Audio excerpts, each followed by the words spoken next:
حبشہ کا جو بادشاہ تھا نا، نجاشی،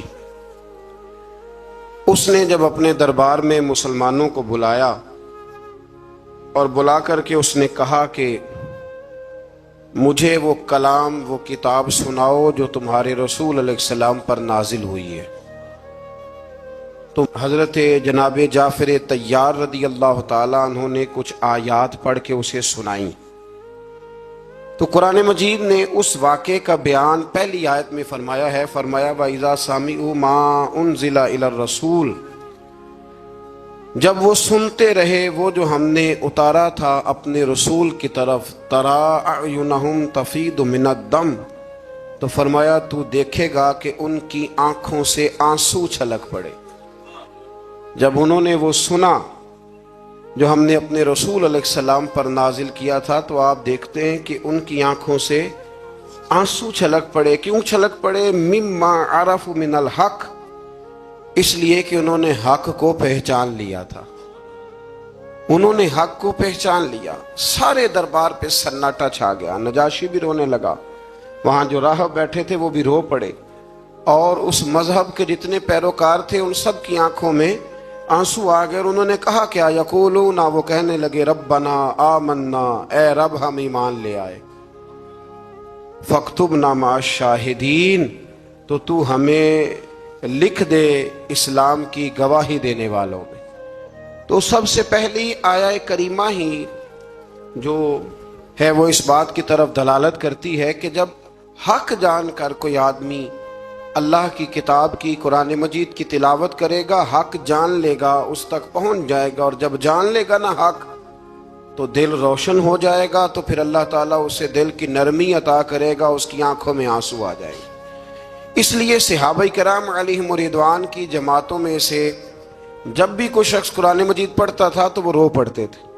حضرت عمر فاروق رضی اللہ تعالیٰ عنہ قرآن مجید پڑھتے ہوئے اتنا رویا کرتے تھے کہ صحابہ کرام فرماتے ہیں کہ وہ محراب میں نماز پڑھا رہے ہوتے تھے، سب سے ابتدا میں وہ کھڑے ہوتے تھے، لیکن جب وہ قرآن مجید پڑھتے ہوئے روتے تھے تو ان کے رونے کی آواز 7ویں صف تک سنائی دیتی، اس لیے کہ وہ جانتے تھے کہ یہ حق ہے۔ پھر اللہ تبارک و تعالیٰ نے سورۃ المائدہ کی آیت نمبر 87 میں ارشاد فرمایا ہے کہ مومنوں، یہ جائز نہیں کہ کوئی اپنی طرف سے حلال حرام کا فیصلہ کرے، بلکہ حلال اور حرام کا اختیار صرف اللہ تعالیٰ اور اس کے رسول صلی اللہ تعالیٰ علیہ وسلم کے پاس ہے۔ تو تم پاکیزہ چیزیں استعمال کرو اور حلال حرام کے فیصلے اللہ پہ چھوڑ دو، جس کو اس نے حلال کہا وہ حلال ہے، اور جس کو اللہ رسول حرام کر دے وہ حرام ہے۔ پھر اسی سورت کی آیت نمبر 99 کے اندر اللہ کریم نے یمین کے بارے میں، یمین منعقدہ کے بارے میں، یعنی قسموں کے بارے میں، جو ہم قسمیں اٹھا لیتے ہیں، اس کے بارے میں بیان فرمایا۔ آیت نمبر 99 میں اللہ کریم نے ارشاد فرمایا کہ کچھ لوگ لغو قسم اٹھاتے ہیں، اس پر تو کوئی کفارہ نہیں، یعنی کچھ لوگوں کی نیت نہیں ہوتی، یہاں مفسرین نے لکھا ان کی عادت ہوتی ہے، واللہ باللہ تاللہ بات کرتے وقت یہ لفظ کہنا، اس کی نیت قسم اٹھانے کی نہیں ہوتی، تو ان پر کچھ کفارہ نہیں ہے۔ لیکن اگر کسی نے ایسی قسم اٹھائی کہ مستقبل میں یہ کام نہیں کروں گا، تو اب اسے چاہیے کہ وہ اپنی قسم پر قائم رہے، لیکن اگر وہ قسم پر قائم نہیں رہتا تو پھر 3 طریقے قرآن مجید نے بیان فرمائے۔ آیت نمبر 99 کے اندر 3 طریقے بیان فرمائے۔ ایک تو یہ بیان فرمایا کہ 10 مسکینوں کو وہ درمیانے وقت کا کھانا کھلائے، اور اگر یہ نہیں کر سکتا تو پھر ان کو درمیانہ لباس پہنا دے قسم کے کفارے کے لیے، اور اگر یہ نہیں کر سکتا تو پھر اس طرح کرے کہ غلام آزاد کرے۔ سب سے پہلی بات کیا فرمائی کہ 10 مسکینوں کو، یعنی جو قسم اٹھا بیٹھا ہے اور اب اپنی قسم پر قائم نہیں رہ سکتا، قسم توڑ رہا ہے، تو اس کے لیے حکم ہے کہ وہ 10 مسکینوں کو درمیانہ کھانا، ایک بالکل کمزور کھانا ہوتا ہے اور ایک بڑا ہی اچھا کھانا ہوتا ہے، اور ایک درمیانہ، وہ 10 مسکینوں کو کھانا کھلا دے، یا 10 مسکینوں کو کپڑے لے کے دے دے، درمیانے کپڑے ضرورت کے مطابق۔ یہ نہیں کر سکتا تو پھر وہ اس طرح کرے، غلام آزاد کرے، اور اگر یہ بھی نہیں کر سکتا تو پھر آخری بات یہ بیان فرمائی کہ وہ 3 روزے رکھے، اس کی قسم کا کفارہ ہو جائے گا۔ لیکن میرے نبی کریم صلی اللہ تعالی علیہ وسلم کی احادیث سے فقہا نے ایک مسئلہ بیان کیا ہے کہ اگر کوئی شخص ایسی قسم کھا لے کہ جو قسم ہی جائز نہیں شریعت میں، کسی نے قسم اٹھا لی کہ آج کے بعد بھائی سے نہیں ملوں گا، تب یہ تو اس نے صلہ رحمی کا رشتہ توڑنے کی قسم اٹھا لی. تو میں قسم اٹھاتا ہوں کہ آج کے بعد اپنی بہن سے نہیں ملوں گا، تو یہ قسم ہی سرے سے غلط ہے. تو اب اس کے لیے حکم ہے کہ وہ قسم توڑ دے، لیکن کفارہ بھی ادا کرے. پھر اسی سورہ مبارکہ کی آیت نمبر 90 اور 91 میں اللہ تبارک و تعالیٰ نے فرمایا کہ مومنوں، شراب، جوا اور حجر اسود کے پاس نا کفار نے کچھ بت لٹکائے ہوئے تھے، پتھر نصب کیے ہوئے تھے، ان کے نام کی وہ قربانیاں دیتے تھے. اور بعض روایات میں یوں بھی آتا ہے کہ وہ جانور ذبح کر کے تو اس کا خون ان کو ملا کرتے تھے. تو فرمایا یہ بھی تمہارے لیے جائز نہیں. اور اسی طرح تھے وہ فال نکالتے تھے تیروں کے ذریعے. تو اللہ کریم نے ان چاروں چیزوں کو ان آیہ مقدسہ میں حرام قرار دیا ہے اور فرمایا تم نے ان چیزوں سے بچنا ہے، شراب سے بھی اور جوے سے بھی، اور پھر اسی طرح وہ جو نصب شدہ پتھر ہیں ان پر قربانیاں دینے سے بھی، اور یہ جو فالیں نکالی جاتی ہیں. ابھی بھی بڑے لوگ بیٹھے ہیں، میں اکثر کہا کرتا ہوں کہ دروازے پہ روٹی مانگنے آیا اور حال قسمت کا بتا رہا ہے. آیا روٹی مانگنے اور کہتا ہے قسمت کا حال بھی بتاؤں گا. تو اتنے کمزور ہیں پوچھنے والے بھی کہ ایک روٹی بھی دے رہے ہیں اور اس سے قسمت کا حال پوچھ رہے ہیں جس کی اپنی اتنی خراب ہے کہ دروازے مانگ رہا ہے. تو اللہ کریم نے اس کو حرام قرار دیا، ناجائز قرار دیا اور فرمایا یہ وہ چیزیں ہیں، انہی آیات میں فرمایا یہ وہ چیزیں ہیں جو تمہارے درمیان عداوت پیدا کریں گی. شراب بھی عداوت پیدا کرے گی، جوا بھی عداوت پیدا کرے گا، تو تمہیں ان چیزوں سے بچنا. آیت نمبر 95 سے لے کر 99 تک اللہ تعالیٰ نے حالت احرام میں شکار کی ممانعت فرمائی ہے کہ جب آپ احرام کی حالت میں ہوں گے تو شکار کرنا آپ کے لیے درست نہیں ہے. اس کے تفصیلی احکامات ہیں جو کتب فقہ میں ملتے ہیں. آیت نمبر 100 سے لے کر 103 تک اللہ تبارک و تعالیٰ نے جو مضامین بیان کیے ان میں پہلا مضمون یہ بیان کیا ہے کہ میرے رسول صلی اللہ علیہ وسلم سے غیر ضروری سوالات نہ کیا کرو، ضروری بات پوچھا کرو، ضروری بات. یہ آیت نمبر 100 میں اللہ کریم نے منع کر دیا. کچھ لوگوں کا بیجا سوالات کرنے کا بھی طریقہ ہوتا ہے، وہ سوال پر سوال کرتے ہیں اور میں کئی دفعہ یہ سمجھتا ہوں کہ وہ بات کو سمجھنا چاہ نہیں رہے. نبی کریم علیہ السلام کی بارگاہ میں بھی کچھ لوگ سوالات کرتے تھے. ایک صحابی حضور کی بارگاہ میں بیٹھے تھے تو نبی پاک علیہ السلام نے فرمایا حج فرض ہے. تو انہوں نے کہا یا رسول اللہ ہر سال. حضور خاموش ہو گئے. انہوں نے پھر پوچھا، حضور ہر سال. خاموش ہو گئے. تیسری دفعہ پوچھا تو محبوب کریم نے ناگواری کا اظہار فرمایا، ناپسندیدگی کا اظہار فرمایا. فرمایا اگر میرے منہ سے نکل جاتا ہر سال فرض ہے تو اللہ نے ہر سال فرض کر دینا تھا. تمہارے لیے مشکل ہوتی. کثرت سوالات. کتاب و سنت میں نا مفسرین نے لکھا ہے کہ پورے قرآن میں شاید 14 سوال ہوں جو صحابہ نے نبی پاک سے پوچھے. حضرت علی المرتضیٰ رضی اللہ تعالیٰ عنہ کہتے ہیں کہ اگر میں نے نبی پاک سے کوئی سوال پوچھنا ہوتا تھا تو میں مہینوں انتظار کرتا تھا اور میرا خیال ہوتا تھا کہ کوئی اور ہی آئے، وہ آ کے پوچھ لے تو ساتھ میرا بھی مسئلہ حل ہو جائے. سوال کی بھی تکلیف دینا وہ پسند نہیں کرتے تھے. پھر انہی آیہ کریمہ کے اندر اللہ تبارک و تعالیٰ نے زمانہ جاہلیت میں مشرکوں نے جو بعض حلال جانوروں کو بتوں کے نام پر وقف کر دیا تھا، ان کا دودھ بھی نہیں پیتے تھے، گوشت بھی نہیں کھاتے تھے، ان کی مذمت بیان فرمائی ہے. فرمایا یہ حلال اور حرام کرنے کا اختیار اللہ رسول کے پاس ہے، کسی اور کے پاس نہیں ہے. آج بھی لوگ بڑی چیزوں کا اختیار اپنے پاس رکھنا چاہتے ہیں. فلاں چیز بھی حرام ہو گئی، ولی کا نام آ گیا تو حرام ہو گئی، 11ویں کا نام آ گیا تو بھئی حلال وہ ہے جسے اللہ رسول حلال کہے، حرام وہ ہے جسے اللہ رسول حرام کہیں. تو لوگ جبر کرتے ہیں دین میں، حالانکہ دین کے اندر کوئی جبر نہیں ہے. آیت نمبر 104 کے اندر اللہ تبارک و تعالیٰ نے بتایا ہے کہ جب اہل کتاب سے اور دین سے انحراف کرنے والوں کو دعوت دی جاتی نا کہ اللہ کی نازل کردہ دین پر، اور رسول صلی اللہ تعالی علیہ وسلم کی طرف توجہ کرو اور نبی پاک کی اتباع کرو، تو وہ کہا کرتے تھے کہ ہم جس روش پر ہیں نا، ہم اس روش کو اس لیے نہیں چھوڑ سکتے کہ ہمارے باپ دادا بھی اسی طریقے پہ تھے۔ یہ سورۃ المائدہ کی آیت نمبر 104 ہے۔ جب ان سے کہا جاتا ہے نا کہ آؤ اسلام قبول کر لو، قرآن کو مانو، نبی پاک کی پیروی کرو، تو وہ کہنے لگے ہم اس لیے نہیں کریں گے کہ ہمارے باپ دادا بھی اسی دین پر تھے، تو ہم بھی اسی دین پر رہیں گے۔ جب انہوں نے دین تبدیل نہیں کیا تو ہم کیسے کریں گے؟ تو اللہ تعالیٰ نے اسے کفار کی ہٹ درمی کہا یہ ان کے رویے کی سختی ہے۔ اگر تو باپ دادا ٹھیک ہوں تو طریقوں پر چلنا چاہیے، اور اگر باپ دادوں کے طریقے قرآن و سنت کے مطابق نہ ہوں تو پھر ان کے طریقوں پر چلنا نہیں چاہیے۔ اپنے آباء و اجداد کی رسمیں نہیں نبھانی، ہم نے اللہ اور اس کے رسول کے حکم کی طرف توجہ کرنی۔ تو ان آیات کے اندر اللہ تبارک و تعالی نے اس بات پر بھی نبی پاک علیہ السلام کو اور صحابہ کو تسلی دی کہ اگر یہ ملحدین، مشرکین اور یہودی کلمہ نہیں پڑھتے تو آپ کا نقصان کوئی بھی نہیں کریں گے۔ آپ کے ذمہ تو تبلیغ کرنا ہے نا، تو آپ تبلیغ کر دیں۔ اگر یہ نہیں کلمہ پڑھتے تو نقصان نہیں کریں گے۔ اسی سے ہمارے مفسرین نے یہ مسئلہ بھی بیان فرمایا کہ عالم کو، مبلغ کو، واعظ کہنے والے کو دین کی بات کر دینی چاہیے، اور اگر اس کی بات سن کے کوئی عمل نہیں کرتا تو اس کا پھر کوئی نقصان نہیں ہے۔ ماں باپ کو بھی اپنی اولاد کو نصیحت کرنی چاہیے، صحیح بات بتانی چاہیے۔ اب کوئی اولاد عمل نہ کرے تو ماں باپ کو اب اس کی طرف سے کوئی باز پرس نہیں ہوگی۔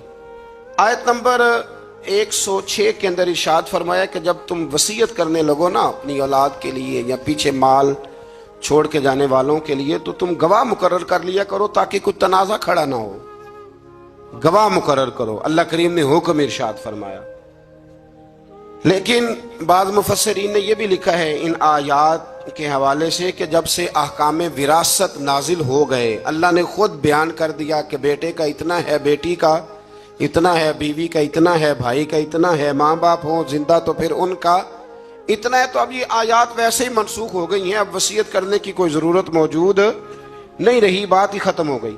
آیت نمبر 110 سے لے کر 111 میں اللہ تعالیٰ نے حضرت عیسیٰ علیہ السلام کو اپنی نعمتوں کی یاد دہانی کرائی۔ ان میں سے فرمایا میں نے روح القدس سے تمہاری مدد کی، اللہ فرما رہا ہے۔ پھر ارشاد فرمایا کہ میری دی ہوئی طاقت سے تم نے پنگوڑے میں باتیں کرنی شروع کر دی، یہ رب بیان فرما رہا ہے۔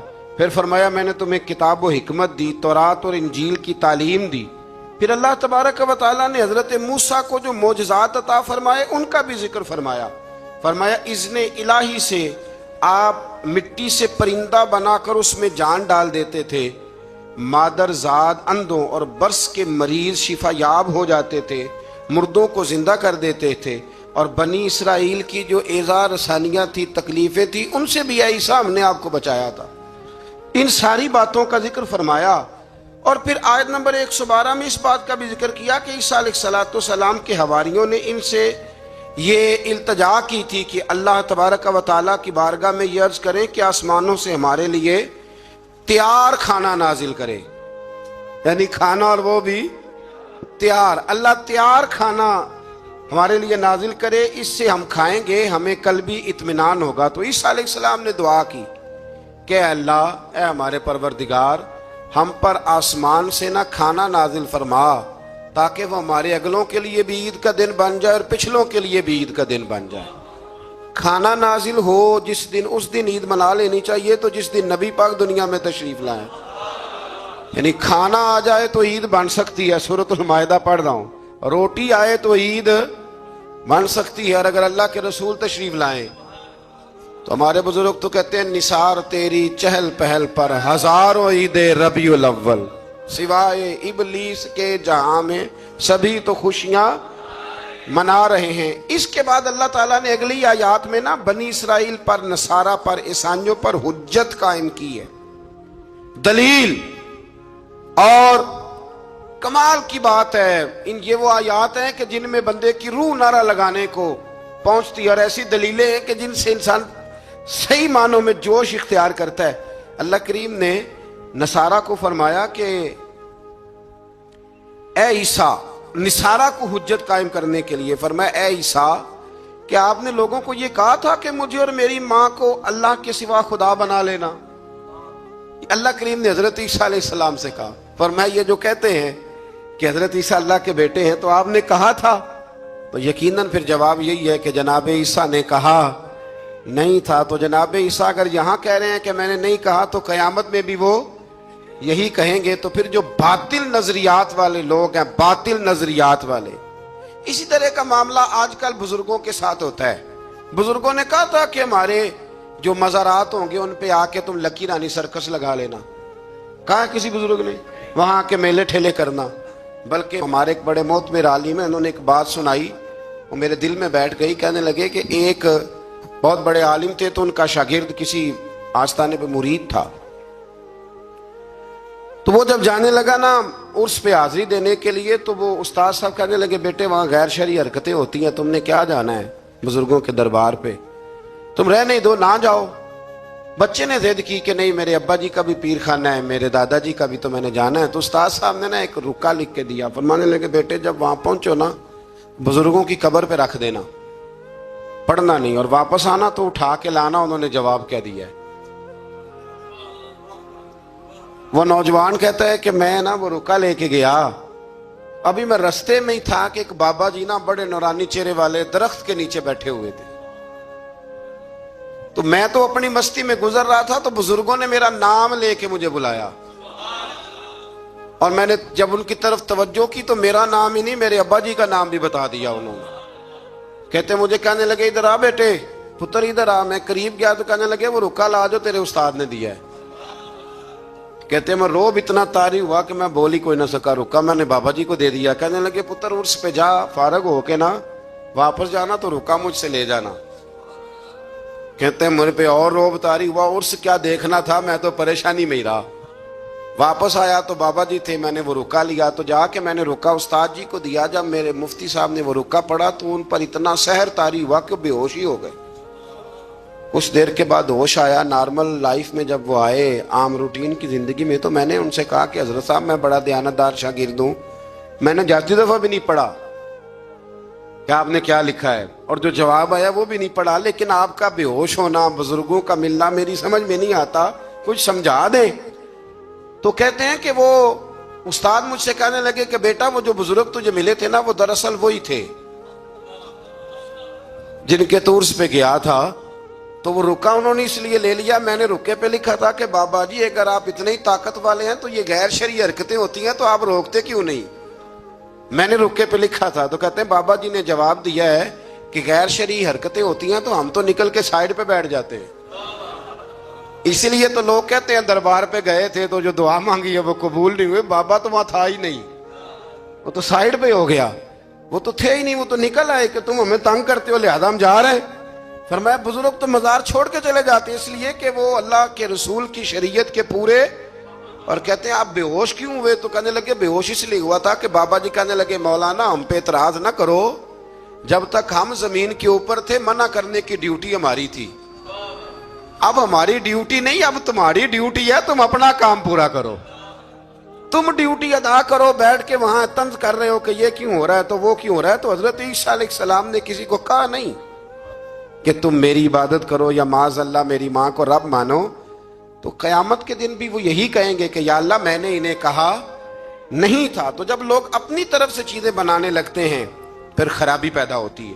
تو میرے عزیز دوستو پھر اس سے آگے سورہ انعام شروع ہو جاتی ہے، یہ مکی صورت ہے۔